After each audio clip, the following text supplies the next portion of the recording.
문재인 대통령이 오늘 5.18 민주화운동 유공자들을 청와대로 초청해서 오찬 간담회를 갖습니다. 최근 대통령이 한국당 의원들의 5.18 폄훼 발언을 비판한 데 이어서 오늘 간담회에서 어떤 얘기가 나올지 이목이 쏠리고 있는데요. 관련해서 더불어민주당 박범계 의원 그리고 자유한국당 장제원 의원 모시고 정치권 생각 들어보겠습니다. 두 분 어서 오십시오. 네, 반갑습니다. 안녕하세요. 안녕하세요. 네. 네, 그동안 5.18 그 폄훼 발언에 대해서 대통령이 첫 공식 언급이 있었고요. 예, 오늘 이제 오찬이 5.18 유공자들 그 가족들하고 그 오찬이 있는데 지금 아마 진행이 되고 있을 것 같습니다. 네, 어떤 그렇군요. 발언이 나올지 굉장히 주목이 돼요.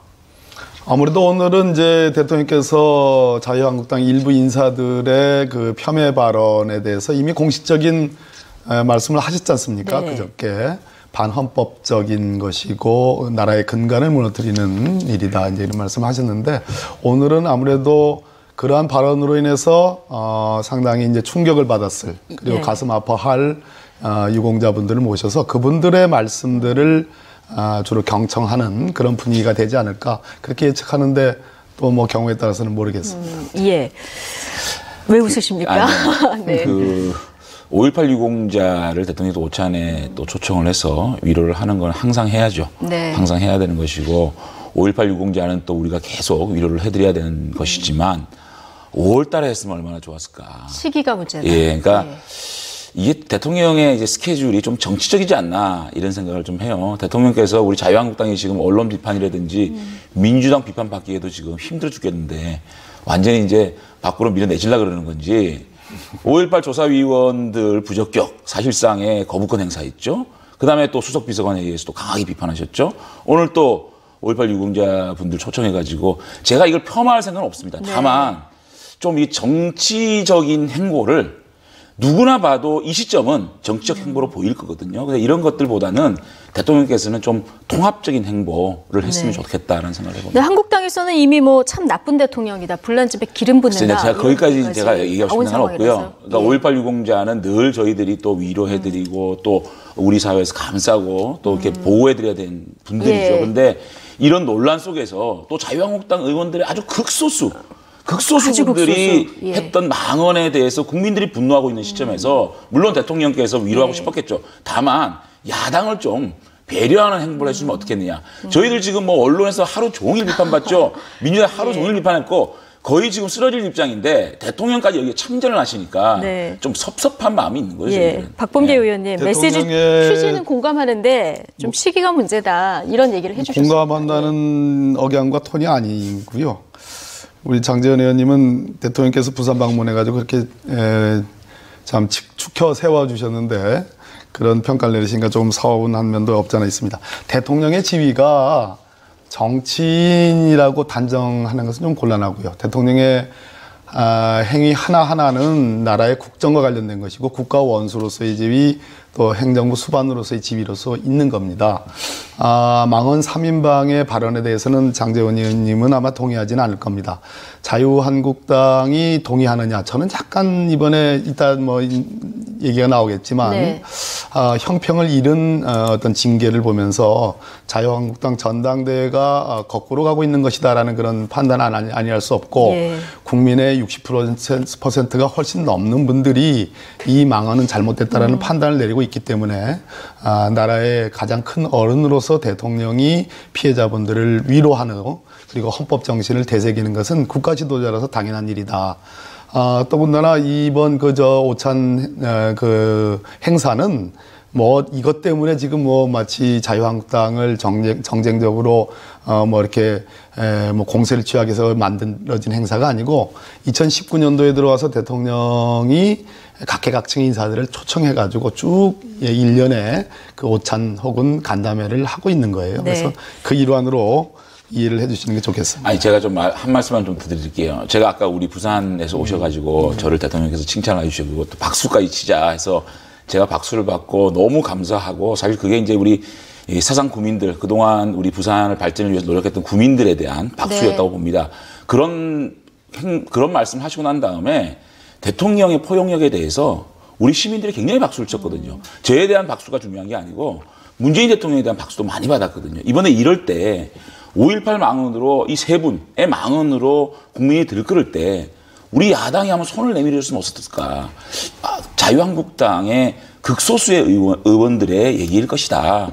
나는 이것이 자유한국당이 이렇게 생각한다고 생각하지 않는다라고 말씀해 주시면서 5.18 유공자를 좀 끌어안아 주셨으면 사실 이게 그야말로 이게 크게 통합될 수 있는 하나의 계기였거든요. 근데 대통령께서 직접적으로 이렇게 비판하시고 이런 행보를 하시니까 저희들은 좀 섭섭하다는 생각이 드는 거예요. 네. 자유한국당의 선관위가 이번 전대에서 최고위원회 출마한 두 분을 처리하는 과정에서 한 분은 김진태 의원 등의 그 3인방이라고 하는 적절하지 않은 발언을 하신 분들을 정말 말 그대로 훈계하고 그분들을 질책하는 그 후보에 대해서는 징계를 하고 그게 미풍양속을 해치고 질서를 어지럽혔다고 징계를 하고 대통령 일단 뭐 아마 나올 겁니다. 이슈에도 정말 대통령의 아버지빨쯤 되는 그 젊은 후보가 제가 제 입으로 창피해서 말씀드리기 어려울 정도의 용어를 써가면서 뭐 처단을 한다라는 표현을 쓰는 거에 대해서는 아직도 징계 여부는 지금 논의되고 있지 않아요. 네. 그 사태에 대해서는 그러면 그런 아니 잠깐만요. 역대 잠깐만요. 전부터 공명정대하게 처리를 하면서 대통령의 포용력을 말씀하셔야지. 역대 정당에서 자당의 의원의 발언을 직접적으로 바로 징계를 한 적이 있었습니까? 바로 한 명을 징계했고 한 명은 당헌 당규 때문에 징계를 유보한 겁니다.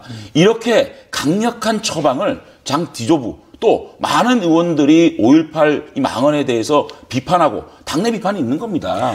그런 것에 대해서 좀 평가를 해주신다면 대통령께서 크게 보시고 자유한국당의 극소수의 의원들의 발언이었다고 생각한다. 나는 그렇게 믿는다라고 말씀해 주시면 정말 여야가 통합할 수 있는 큰 물결을 만들 수 있는 거거든요. 그런 좀 리더십 발휘해 주시라. 이런 말씀을 드립니다. 대통령이 야당의 이런 곤혹스러운 상황을 좀 품어주셨으면 하는 바람을 그렇게 계속 되면 얘기를. 저희들도 참 감사하게 생각하지 않겠습니까?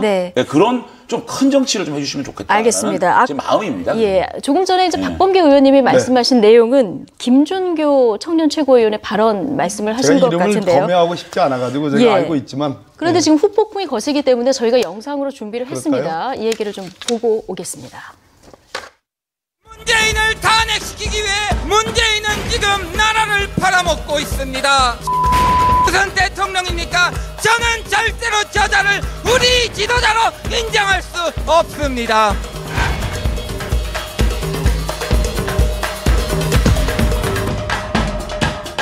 우리 당이 그런 과격 분자들의 놀이터가 되어서는 안 된다는 생각을 가지고 있습니다. 이런 식으로 극단적 표현으로 행위를 하는 것은 정말 경계해야 되고 민주주의 사회에서는 없어져야 됩니다.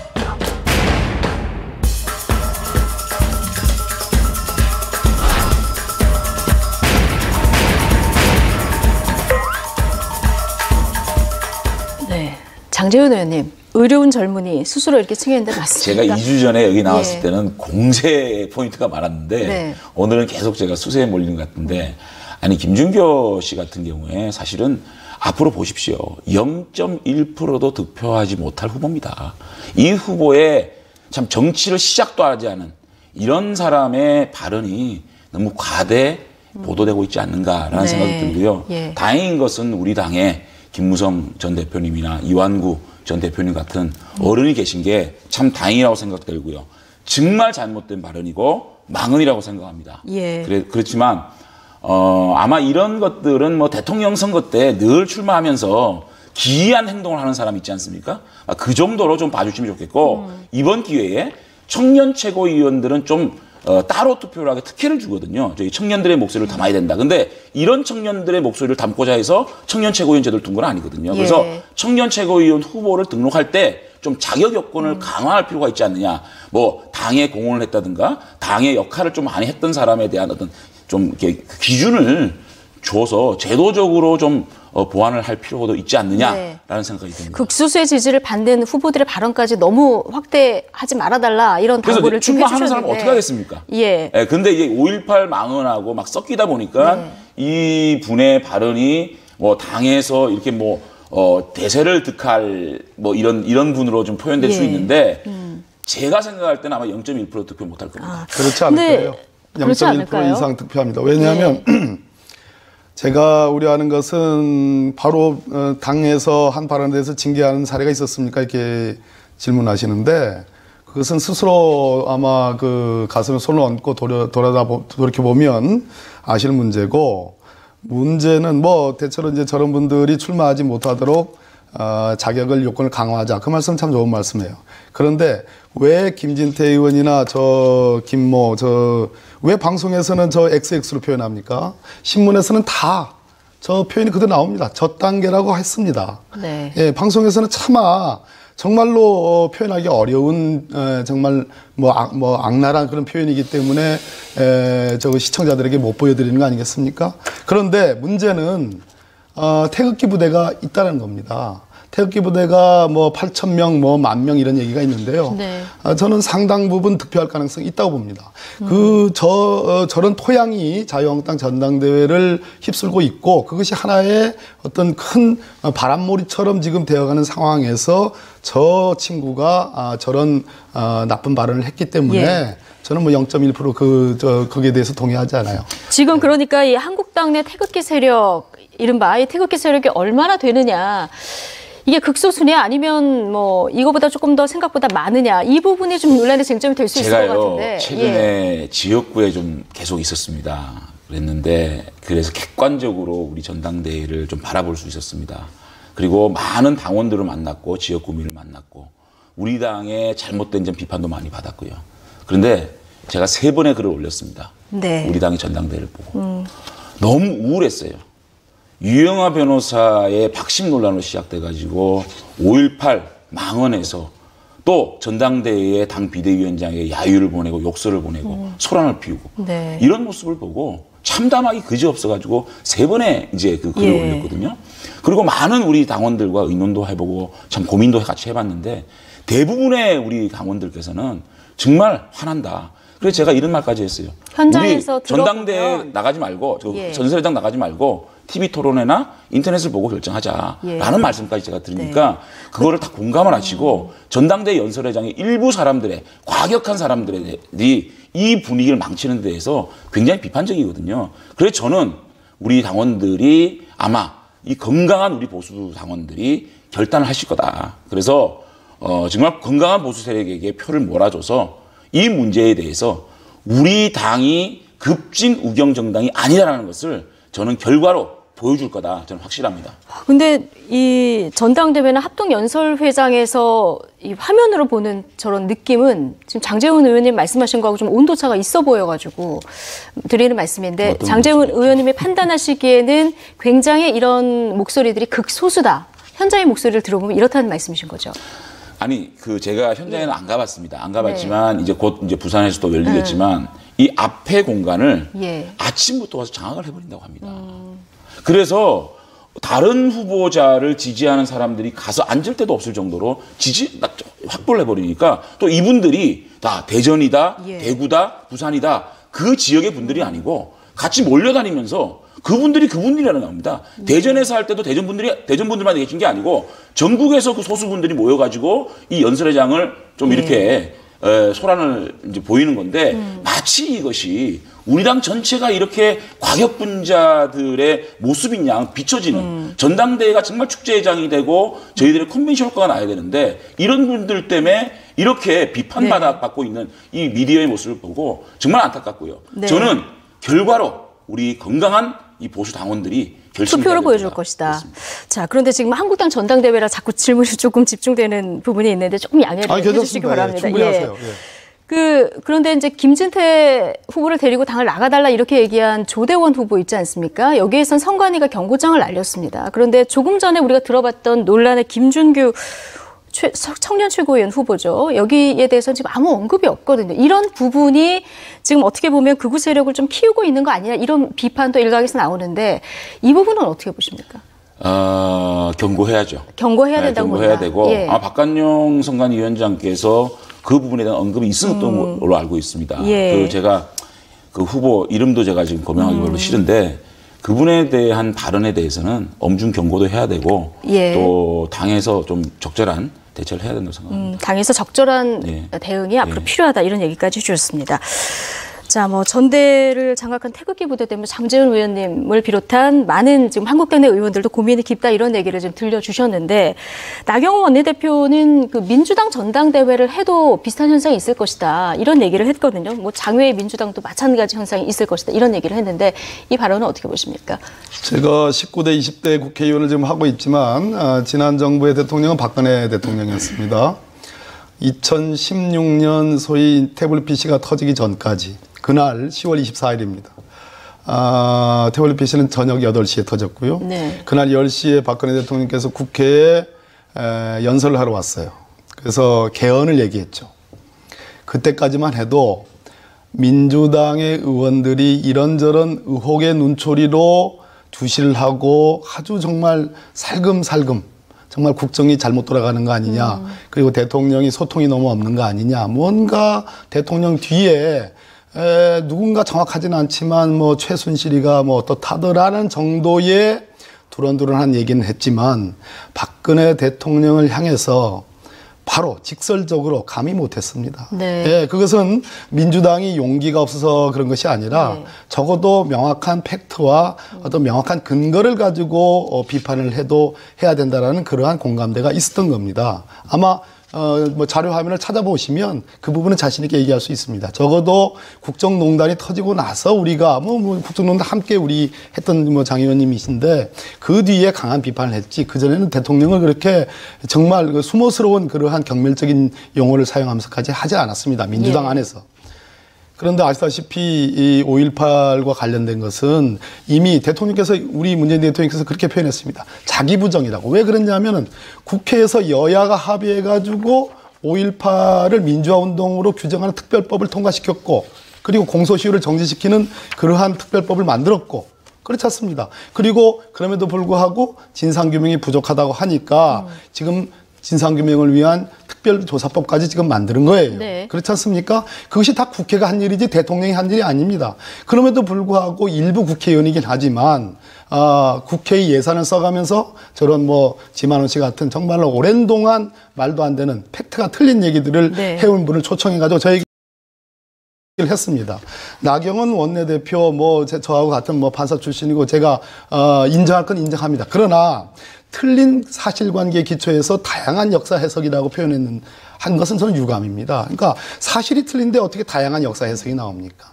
그렇지 예. 않습니까? 그런 측면에서 제가 보기에는 자유한국당 내에 과거에는 적어도 한 가지 흐름은 분명했는데 이제는 통제되지 않는 다종다양한 흐름들이 네. 굉장히 내부적으로 상당히 위기 요소를 안고서 저는 충돌하고 있는 그런 지점에 와 있다. 아니 이렇게 저는 나경원 원내대표의 발언 중에 네. 유심히 봐야 될 것이 자정 능력입니다. 네, 우리는 근데 자정 능력이 있다. 자정 능력이 예. 있다는 얘기가 뭐냐면 제가 드린 말씀하고 똑같은 얘기예요. 예. 그러니까 이런 얘기들이 난무하더라도 지금 현재 전당대회 유권자가 누굽니까? 당원들이란 말이죠. 예. 다수 당원들이 누가 옳고 누가 우리 당의 지도자가 돼야 되는지에 대해서 명확하게 구별하고 투표할 수 있는 능력이 계신 당원들이 계신다라는 지점들을 자정 능력이 있다라고 표현을 했거든요.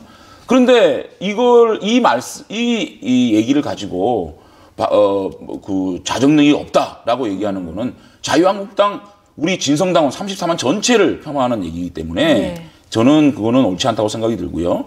우리 나경원 원내대표가 한 얘기, 자정 능력, 저기에 중점 포인트가 있고 저 자정 능력은 우리의 건강한 보수 당원들에 대한 지칭이라고 저는 생각합니다. 예. 제가 자정 능력에 대해서 문제를 삼은 것이 아니고요. 자정 능력이 있었으면 좋겠어요. 또 제가 여러 가지 국정의 파트너로서 자유한국당이 무조건 나쁘게만 가야 되는 것이 바람직한 거라는 생각을 갖고 있지 않습니다.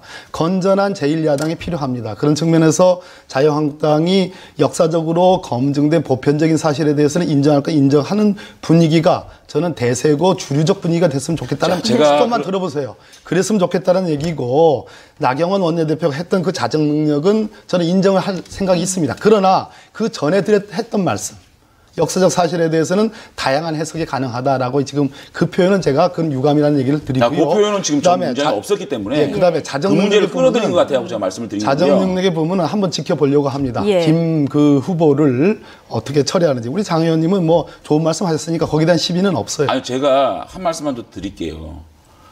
민주당이 야당일 때 굉장히 건강한 비판을 많이 했다라는 말씀을 좀 제가 그래 들렸어요. 방금 말씀하신 것 중에. 그래도 박근혜 대통령에 대해서 존중하고 그래도 최대한 팩트를 가지고 비판을 했다고 말씀하시는데 표창원 의원이 국회에서 박근혜 대통령을 모독하는 사진을 전시했습니다. 그래서 사과했죠. 그거를 표현의 자유라고 얘기했습니다. 사과했죠. 자, 그렇게까지 조롱을 했고요. 박근혜 대통령의 원티드 해가지고 박근혜 대통령을 체포하라 라고까지 했던 민주당입니다. 민주당이 야당일 때에 과격했던 행동들에 대해서도 한번 꼽시고 봐야 된다. 다만 저희들은 반성을 한다는 겁니다. 제 입장은 민주당이 그렇게 했습니다. 굉장히 과격한 야당을 했어요. 그리고 국회 보이콧도 많이 했고요. 네. 그다음에 굉장히 비판을 강한 대변인 논평도 냈거든요. 예. 다만 저희들이 전당대회 후보 몇몇도 그 국회의원 몇몇이 5.18에 대한 망언을 하고 대통령에 대한 망언을 한 거에 대해서는 정말 비판해야 되고 앞으로 경고를 해야 되고 그런 분들이 우리 당에 발을 딛지 못하도록 우리 당이 해야 된다라는 네. 입장을 가지고 있습니다. 알겠습니다. 이 얘기를 계속하다 보면은 민주당이 한 게 아니고요. 시정하시는 게 좋을 것 같아요. 예, 민주당이 한 게 아닙니다. 예. 예. 시정하시는 자, 거죠? 맞습니다. 오케이. 자정 능력이 얼마나 발휘될지 저희가 지켜보도록 지켜봐 주십시오. 네. 하고요. 어제 한국당 당대표 TV 토론회도 진행이 됐는데요. 특히 어제는 황교안 후보가 박 전 대통령의 탄핵에 대한 입장을 처음으로 이렇게 밝혀서 관심을 모았습니다. 자, 과거 입장하고 함께 같이 들어보시죠. 오늘 헌법재판소의 결정은 헌법과 법률에 따라 내려진 것입니다. 대한민국은 법치주의를 근간으로 하는 자유민주 국가입니다. 우리 모두가 헌법재판소의 결정을 존중해야 하겠습니다. 형사사업 절차가 진행되고 있었는데 진행 중에 헌법재판소 결정이 있었습니다. 이 부분에 관해서는 절차적 문제성을 지적하지 않을 수가 없지요. 객관적인 진실이 아직 명확하게 밝혀지지 않았는데 정치적인 책임을 묻는다고 해서 쉽사리 그렇게 탄핵 결정을 한 것은 타당하지 않습니다. 박근혜 대통령 돈 한 푼 받은 거 입증되지 않았습니다. 그런 상태에서 과연 탄핵이 타당한 것인가 하는 일부분에 관해서는 저는 동의할 수가 없다는 말씀을 드립니다. 네. 지금 뭐 당대표 출마 이후에 탄핵 문제에 대해서 조금 명확하게 입장을 안 밝히다 어제 처음으로 밝힌 겁니다. 형사사법 절차도 끝나기 전에 이게 정치적으로 판단한 것은 문제가 있다. 이런 그 입장을 명확히 밝혔는데요. 사실은 이제 탄핵 얘기가 나오게 되면 냉정하게 탄핵을 찬성하는 세력과 탄핵을 반대하는 세력이 공존하고 있는 것이 저희 자유한국당의 현실입니다. 헌법재판소의 판결, 그것을 우리가 부정할 수는 없습니다. 법치국가에서. 다만 그 판결에 대해서 비판적으로 보느냐 아니면 수용하느냐 거기서 이제 다르겠죠. 예를 들면 민주당의 김경수 의원의 구속 문제를 가지고 심지어는 뭐 적폐 판사다 이렇게까지 그 판결에 대한 비판을 하고 있지 않습니까? 황교안 총리로서는 국무총리로서의 그 헌법적 어떤 그런 그 판결 이거를 존중을 하되 정치인으로 돌아와서 이 판결에 대해서 비판적인 입장을 가지고 있는 거거든요. 그래서 우리 사실상 이 문제를 저희들이 끝장을 보려고 하면 사실은 저희들이 자유한국당을 갖지 못하죠. 탄핵 문제에 있어서. 그러면 영원한 결별이고 분열을 얘기하는 거거든요. 이 분열이 됐을 경우에는 보수가 몰락을 할 수밖에 없는 상황이 되기 때문에 일단 박근혜 대통령 탄핵 문제는 대법원의 최종 판결이 날 때까지는 우리가 함께 가보자, 지켜보자라는 입장이었는데 전당대회에서 이것이 양강 후보, 오세훈 후보나 황교안 후보의 디베이트 속에서 나온 게 아니고 그 토론의 그 방송국의 질문이었거든요. 박 전 대통령 탄핵은 어쩔 수 없었다. OX로 질문했기 그렇죠. 때문에 OX로 하다 보니까 X가 나온 것이고 자, 그래서 제가 우리 국민들께 드리고 싶은 말씀은 한 가정이 있으면 하고 싶지 않은 얘기가 있지 않습니까? 저희들은 그런 가슴의 못을 대못을 안고 가고 있는 겁니다. 그런 상황을 적나라하게 보여준 토론회였다는 생각이 듭니다. 국무총리 일대의 발언하고 정치인 황교안으로 들어왔을 때 특히 한국당 당대표 후보 일대의 발언이 다를 수밖에 없다 이런 입장을 얘기해 주셨는데 어쨌든 박 전 대통령의 탄핵, 형사사법 절차도 끝나기 전에 정치적으로 쉽사리 탄핵을 결정한 것이 잘못이다 이런 입장을 명확히 밝혔는데 자 박범계 의원님 법리적으로 이건 어떻습니까? 법무부 장관 하신 분이 법리적으로 틀린 말씀을 하신 거죠. 몇 가지 좀 정리를 좀 드리면, 어제의 토론회에서도 기본적으로는 헌재의 결정을 존중해야 된다는 입장을 밝혔습니다. 네. 그럼에도 불구하고 최종적으로는 탄핵 결정이 어쩔 수 없었다가 아니다, 동의할 수 없다고 했어요. 그렇다면 앞뒤가 모순되는 말씀을 한 거예요. 그래서 제가 보기에는 뭐 전당대회라는 입장을 감안하면 지금 뭐 황교안 후보가 제가 보기에는 60%냐 50% 이상이냐 뭐 1등은 틀림없는 거고요. 그런 측면에서 오히려 법무부 장관을 하셨기 때문에 원칙을 제대로 소신 있게 말씀해 주시는 게 옳지 않았냐 하는 생각이 들고요. 두 번째는 그 사법재판 절차가 진행 중인 상태를 말씀하셨는데 헌재는 대법원이나 법원과는 완전히 다른 헌법기관입니다. 그래서 법원에 의해서 유죄 판결이 확정이 돼야지 탄핵을 할 수 있는 게 아닙니다. 별도의 절차고 별도의 어떤 증거 절차를 거쳐서 하는 거고 형사소송법을 준용하도록 되어 있습니다. 그래서 그 당시 나온 수사 자료를 가지고 헌재가 고유의 증거 법칙과 증거 절차에 의해서 결정을 해가지고 탄핵을 한 거예요. 그렇기 때문에 뭐 박근혜 전 대통령이 기소돼 가지고 재판받은 것을 다 보고 나서 탄핵을 했어야 됐다라는 그러한 말씀은 제가 보기에는 적절하지 않았다는 말씀이 들고, 세 번째 마지막으로 어쨌든 박근혜 전 대통령의 탄핵 소추로 인한 직무집행이 정지되면서 황교안 총리께서 직무대행자가 된 겁니다. 네. 대통령 권한대행이 된 겁니다. 대통령 권한대행은 말 그대로 국회와 헌법재판소가 한 그 프로세스의 정당성을 전제로 한 지위예요. 그래서 그것을 부정하게 되면 본인이 했던 대통령 권한대행으로서의 지위도 부정할 수밖에 없는 자기 모순에 빠지는 거예요. 그래서 저는 황교안 총리께서 자유한국당의 대표가 될 거고 또 상당한 기대도 있습니다. 그러나 적어도 재임 기간에 있었던 법무부 장관과 국무총리 권한대행으로서의 어떤 이미지를 훼손하지 않는 그런 원칙의 이미지를 그대로 유지해 주시길 바랍니다. 아니, 지금 황교안 전 총리 후보의 그 탄핵 관련된 이제 그 찬반 논란에서 왜 이렇게 모순이냐 이런 지적이 있는데, 이거는 법적 견해와 정치적 견해를 달리하고 있는 거죠. 법적 견해는 사실은 국무총리로서 법적 절차를 진행했고 국회에 탄핵됐고 헌법재판소에서 만장일치로 결론이 난 것에 대한 인정은 법적 인정을 얘기하는 것이고, 이제 정치인으로 돌아와서 정치적 견해는 그것이 정당했느냐라는 정치적 견해를 가지고 있다라는 얘기를 한 거거든요. 네. 그렇기 때문에 이게 그렇게 모순된 부분이 아니고 우리 전당대회의 아젠다는 이 탄핵이 아닙니다. 우리 당원들을 만나보십시오. 탄핵이 아젠다가 아니고 탄핵을 찬성하는 사람을 찍을 것이냐 반대하는 사람을 찍을 것이냐, 이게 문제가 아니고요. 어쨌든 이 탄핵 문제는 우리 모두의 책임이고 우리 보수 진영과 우리 보수 당원, 우리 자유한국당의 모든, 특히 우리 국회의원들의 책임이 크고, 그런 책임 속에서 사랑과 용서와 이해로 우리 보수가 하나가 돼가지고 우리 민주당을 견제하고 진보 진영을 견제해야 된다. 이 과정에서 어떻게 새로운 어떤 그 아젠다를 만들어가는 것이냐에 대한 판단을 통해서 저는 투표할 거다 이렇게 생각합니다. 장질권 의원님처럼 생각하는 아니요. 저는 이거 제 개인적인 생각이 아니고요. 말씀은 화려하지만 많은 대화와 많은 당원들과의 고민이 있었다는 말씀. 네. 말씀은 화려하지만 문제는 있어요, 장 의원님. 내가 대체로는 우리 장 의원님과 토론하면서 제가 비교적은 관대한 편인데, 정치와 법이 그렇게 따로 있는 게 아닙니다. 정치가 법하고 달리 갈 때 그때 그것이 불법이 되고 위법이 되는 거예요. 그래서 물론 저는 법조인 출신이니까 저하고 좀 다를는지 모르겠지만 그 말씀은 조금 유감입니다. 그렇게 아주 냉정한 비판 저희들이 수용해야죠. 알겠습니다. 어쨌든 박근혜 전 대통령 탄핵 문제는 아까 말씀하신 대로 한국당 입장에서는 굉장히 가슴 아픈, 넘어야 될 이런 현실이긴 한데요. 오세훈 후보만 탄핵이 어쩔 수 없었다. 어제 이런 얘기를 했습니다. 이 오세훈 후보하고 김진태 후보 간의 신경전도 어제 굉장히 팽팽했는데요. 일단 들어보고 얘기 계속 이어가겠습니다. 탈당하셨다가 또 다시 복당을 하셨습니다. 마시던 우물에 침을 뱉고 다시 또 그 우물을 드시러 오셨습니다. 박근혜 대표도 우리 당에서 탈당했던 적이 있었습니다.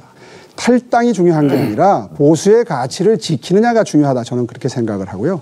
마시는 우물에 침을 답변을 하시죠. 잠깐만요. 의원님. 질문하신 거는 시간이 없습니다. 시간이. 어차피. 침을 뱉었다는 표현은 저는 정말 용납하기가 힘듭니다. 후원금을 지난 대선 때 내셨더라고요. 조원진 후보께 500만 원을 내신 걸 봤습니다. 김진태 후보는 몸은 자유한국당에 있지만 마음은 대한애국당에 가 있었던 거 아닌가 싶고요. 그 한 달 전에 그 상대방이 저한테 또 후원을 해주셨었습니다. 대선 관계가 아주 좋군요. 예. 지금 조원준 후보하고 김진태 후보 후원금을 주고받는 사이, 여기에 대한 공격 포인트를 잡고 오세훈 후보가 얘기를 하는 부분 들어봤는데요. 대한애국당과의 뭐 연계 이런 부분에 대한 얘기가 이제 태극기 세력이 이제 전당대회장으로 너무 목소리를 내다 보니까 이런 얘기가 나오는데요. 제 질문이 뭐죠? 예. 네, 어떤 질문을 하고 싶어요? 그러니까요. 지금 왜 그 후원금을 넣느냐? 아니죠. 대한애국당 쪽으로의 극우 쪽으로 지금 한국당이 많이 우경화되고 있다 이런 지적들이 사실 나오고 있거든요. 지금 오세훈 후보가 이런 부분에 대해서 지금 목소리를 내고 있는 건데 이런 부분이 전당대회에 어느 정도 영향을 미칠 것인가? 글쎄요. 저는 양극단이 좀 배제돼야 된다는 생각을 해요. 그러니까 사실은 뭐 태극기 하지만 태극기를 통칭해서 그렇게 부를 수는 없는 부분이거든요. 이렇게 좀 과격하게 행동하고 또 급진적으로 우경화하겠다는 분들이 계시고 또 박근혜 대통령의 구속이 안타까워하는 분도 계시고 또 보수가 좀 살아라, 좀 잘해라 하는 분들이 계시기 때문에 일률적으로 뭐 이렇게 태극기 부대가 이렇다라고 얘기하기는 좀 문제가 있고요. 네. 어쨌든 저는 우리가 자꾸만 이 중도로 가야지 이렇게 과거 회기적으로 과거를 자꾸 얘기하고 또 과거의 어떤 그걸 재단하려고 하는 쪽으로 가면 선거에서는 100% 집니다. 이런 식으로 자꾸 과거에 퇴행적으로 가고 과거에 대한 질문만 하고 미래에 대한 답을 못하게 되면 왜 우리 국민들이 우리를 지켰습니까? 그래서 우리가 다시 태어나고 국민의 사랑을 받고 저희가 29.7%까지 찍었습니다. 네. 3자를 앞에 두고 저희들이 5.18 망원 파동이 터진 거예요. 통탄을 오르십니다. 저는 전당대회 딱 끝나면 33 찍는다. 정말 우리 많은 당원들이 꿈을 갖고 기대를 갖고 있었는데 이게 무슨 짓입니까? 그래서 저는 정말 이제 태극기고 중도고 정통보수고 무슨 뭐 보수고 간에 다 뭉쳐서 미래를 보고 우리 미래의 보수가 어떤 가치를 보여줄 것인가 이런 논의가 되는 전당대회가 좀 됐으면 좋겠습니다. 네, 저희도 그렇게 되기를 진심으로 전당대회 출마하지 바라보겠습니다. 안 나갔어요 왜? 아니 저는 전당대회 딱 보니까 출마할 자격이 계시구만. 예. 네, 다음 기회에 출마를 하시는 걸로. 예, 자 시간이 얼마 안 남았기 때문에 이 주제로 좀 넘어가 보겠습니다. 더불어민주당 얘기를 좀 나눠볼 텐데요. 어제 김경수 지사 1심 재판 판결문을 분석하는 기자간담회가 있었습니다. 자, 한국당은 김경수 구하기에 김경수는 또 깃털이 아니냐 이런 얘기까지 좀 나온 상황인데요. 이 얘기 함께 들어보시겠습니다.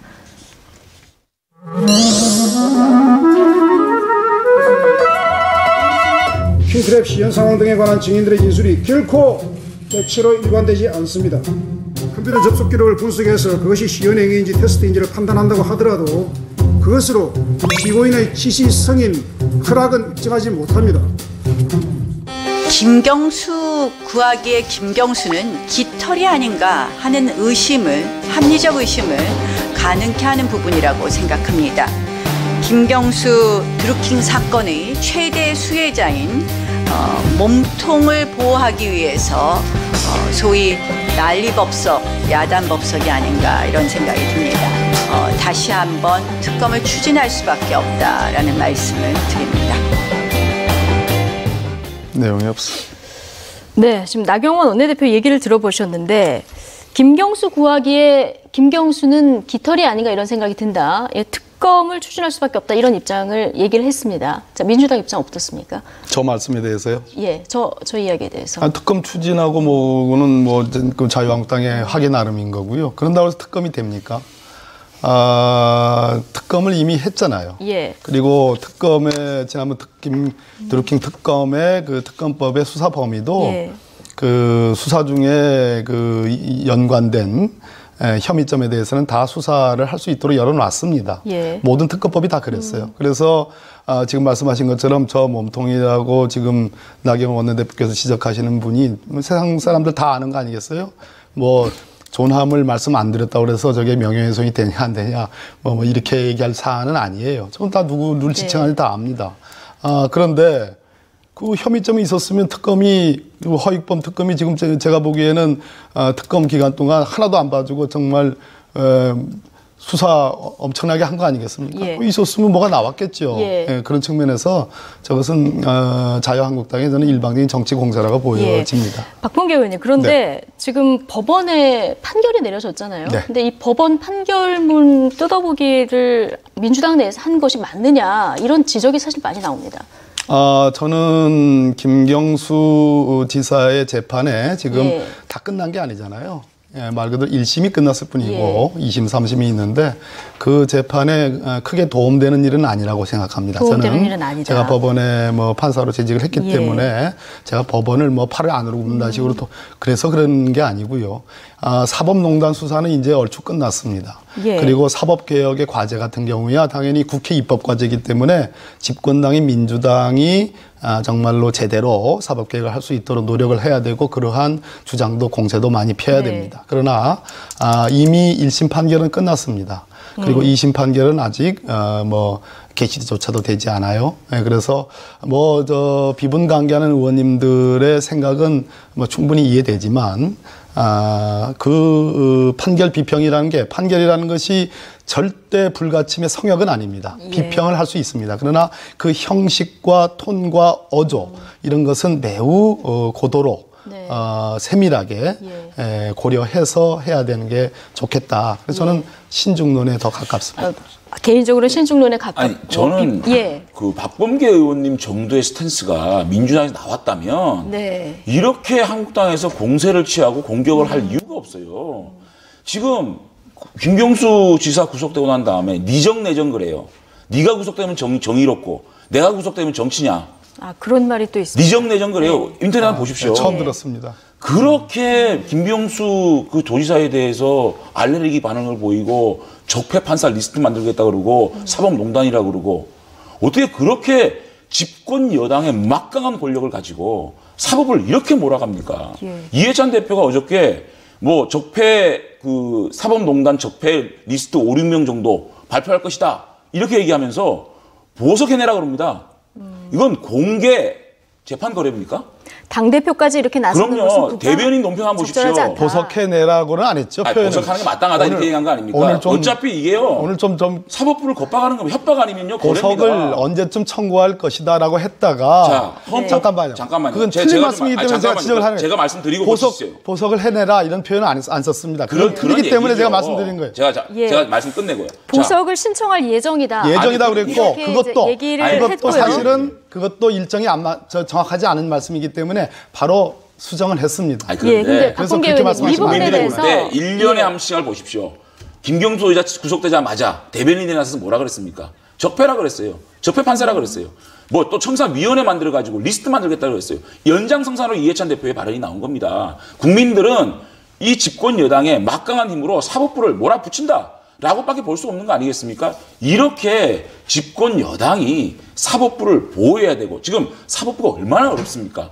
사법농단이 되고 전임 대법원장이 지금 구속돼가지고 사법부의 권위가 무너지고 있습니다. 그렇다면 자기의 아픔이 있더라도 그 아픔을 좀 속으로 사기시고 사법부를 좀 보호하고 그 판단의 정의로움을 좀 인정해주고 하는 모습을 보여야 건강한 여당이지 않겠습니까? 그런데 대표가 나서가지고 이렇게 하면 사법부의 대혼란을 야기할 뿐이다. 저희들이 그거를 지적하는 거죠. 김정한 앵커가 적절히 지적했듯이 이해찬 대표의 발언에 대해서는 틀린 말씀을 하신 거예요. 그거는 뭘가 틀린 얘기를 했죠? 해석은 내 느낌은 이렇게 느껴졌다라고 표현하시면 되는데 그런데 아까 그냥 내놔라 내놔라 이렇게 표현했어요. 박범계 의원님 김 지사가 보석을 신청할 예정이다 여기까지는 맞는데 지금 말씀하시는 것은 이런 여러 가지 민주당에서 일련의 발언들이 사법부를 압박하는 거다. 지금 그건 나중 얘기죠. 제가 지적을 하니까 나중에 해석을 하면서 그렇게 얘기한 거고 저는요, 제일 처음에 장재원 의원님이 오늘 저 3가지 팩트 틀린 얘기를 했어요. 근데 아무튼 원티드는 아까 제가 그 수정했고 이해찬 대표도 장재원 의원님이 말씀하실 때 나는 이렇게 들렸다라고 하면 되는데 이해찬 대표가 보석 내놔라라고 그렇게 처음부터 아니 사법부에서 볼 때는 그렇게 들릴 수밖에 없다 이렇게 얘기하는 거고요. 나중에 제가 지적하니까 지금 민주당이 보면 지금 전략을 좀 바꾼 것 같아요. 처음에는 김경수 재판에 문제가 있다. 이것은 적폐다. 사법농단이다. 이렇게 얘기하다가 역풍을 맞았거든요. 그러다 보니까 이제 보석적으로 이렇게 지금 전략을 바꾸는 것 같아요. 근데 정말 집권 여당이 정말 삼권 분립의 나라에서 사법부에 대고 이 많은 의원들이 이렇게 공격하는 거는 저는 옳지 못한 일이라고 생각을 합니다. 예. 그 부분에 대해서 제 말의 핵심을 자꾸 팩트 얘기하지 마시고 핵심을 사법부에서는 그렇게 들릴 수밖에 없다는 얘기를 하는 겁니다. 알겠습니다. 이게 비평의 영역 안에 들어올 수 있는 부분인가, 사법부의 어떤 권리를 침해하는 것인가, 이런 이제 비판들이 양쪽에서 다 나오고 있는데요. 정치권에서 앞으로 또 계속 파장이 일 것 같습니다. 이제 보석 신청도 되고 뭐 결과가 나오는 것도 지켜봐야 되니까요. 시간이 다 돼서 두 분 말씀 오늘 여기까지 듣겠습니다. 더불어민주당 박범계 의원 그리고 자유한국당 장제원 의원 두 분과 함께했습니다. 오늘 고맙습니다. 네, 수고하셨습니다.